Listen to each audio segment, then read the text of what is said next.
I have been watching Fleishman is in Trouble, and I had a thought. What if the reason why Rachel is suddenly missing is because Toby killed her, and we simply haven't been told that yet? Now, I want to say, on top of everything, that I have not read the book, and I would prefer to avoid spoilers if possible. I found this show when on IMDb, looking for the cast of Inside Job. I quickly found that this show stars both the brilliant Lizzie Kaplan, who is brilliant in everything she's in, from Inside Job to Castle Rock. God, I miss that show. And it also stars Christian Slater, Mr. Robot himself, so I had to check it out. Anyway, we're going to look at the theory that Toby killed Rachel. But before we do that, please leave a like and subscribe. You can always unsubscribe at a late date if you don't like what I'm posting. It's completely free, and no hard feelings if you want to leave. I've just got over COVID, so I apologise if my voice isn't great. Bear with me because this is the first time I'm speaking in about 4 days. Right, let's get into it. Showtime. It's showtime, folks. I never thought that anything could make me dislike Claire Danes, but this show manages it. I don't really know where to go with the upside down opening and closing shot to each episode, but it definitely has meaning.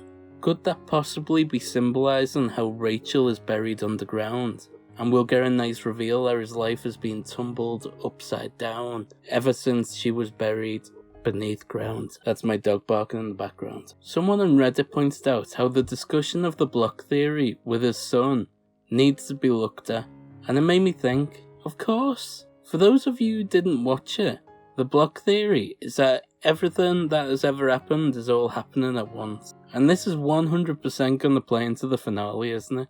It makes me think that his wife has been gone for a long while, and he's processing his trauma of her loss. That's why he's losing track of time and himself, because he's aware that he's slipping through all these different spaces in time. Normally, a character experiences his story in a linear way, like we all do.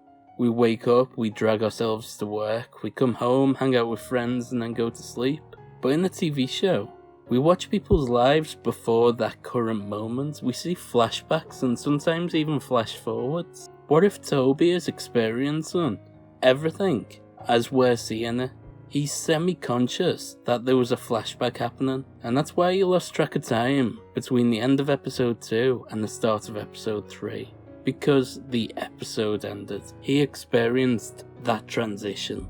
I'm half expecting Previous Leon from Rick and Morty to jump up and interrupt. Another thought around this block theory is the fact that the show is constantly crapping on his wife. The narration and everything make it look like she was the worst human being on earth. He must have been bad too. I think we'll get a glimpse of the real picture later on. I think this is his version, which is upside down or opposite to his wife's. I'm sure the truth will be somewhere in between, but I don't feel like his representation of his wife is going to be accurate.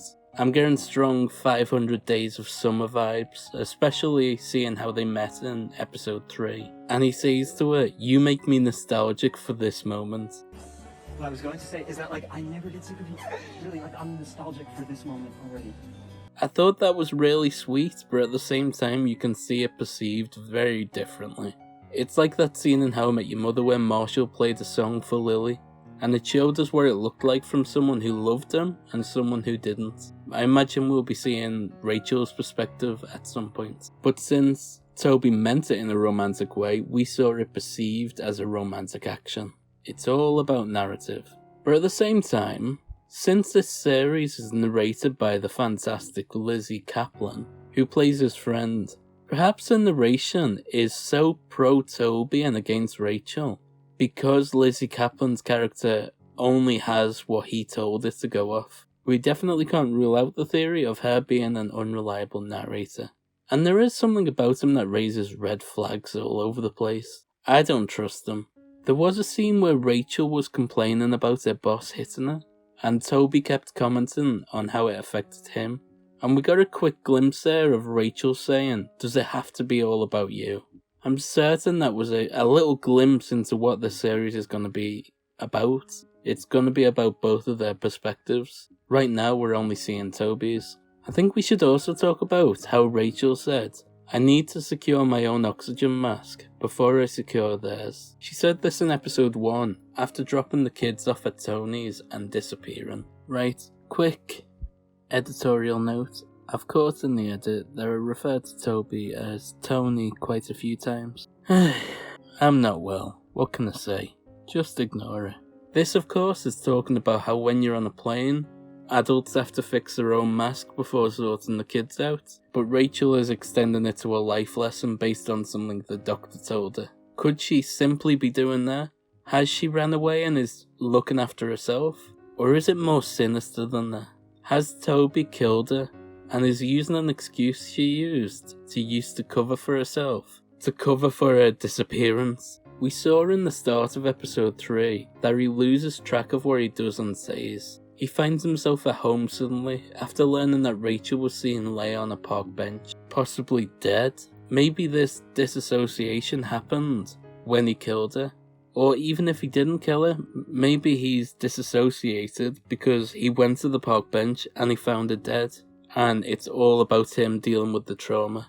I definitely think it's about his trauma. I think that's what the show is about. Whether he killed her or not. But surely he did kill her. I don't understand why else he wouldn't make a missing person report. Insert that clip from Blink again. Go to the police, you stupid woman. Why does nobody ever just go to the police? Toby finally tracked her phone to her old boss's house in the end of episode 3. Who wants to bet that he goes there and either finds the phone with him where she left it, or finds that he's missing as well and he had previously been to the house and killed them both. So ultimately, we're kinda stuck, not knowing what's gonna happen unless you've read the book, I suppose. What do you think of this theory? I reckon she's already died, and this show is about him dealing with grief. He could have killed her, but I'm still up on the air with that one. I'm not sure. Let me know what you think. While you're here, please make sure to leave a like and subscribe. You can always unsubscribe at a later date if you don't like what I'm posting, or I end up being a prick or something, I don't know. I wouldn't mind. God, my throat is wrecked after this. This has been my first proper time talking in about 4 days, like I said on top of this video. Tell you what, COVID, you don't want it. I know that there's not many people going, oh yeah, I'd quite like to have COVID. A horrible thing, and I'm double vaxxed and I was still in agony. They say it's nothing more than the flu now, but believe me, that wasn't the flu. I was violently ill for days. Right, but now that I'm better, I can get back to making videos, which I love. Right then, go and watch these videos while you're here. I'll cover the next episode of Fleishman is in Trouble if you ask for it in the comments. I did the same with Tulsa King. So regardless of how well this does views-wise, if you like and leave a comment asking for the next episode, I'll do it. Alright, I'm gonna leave you there. Bye folks.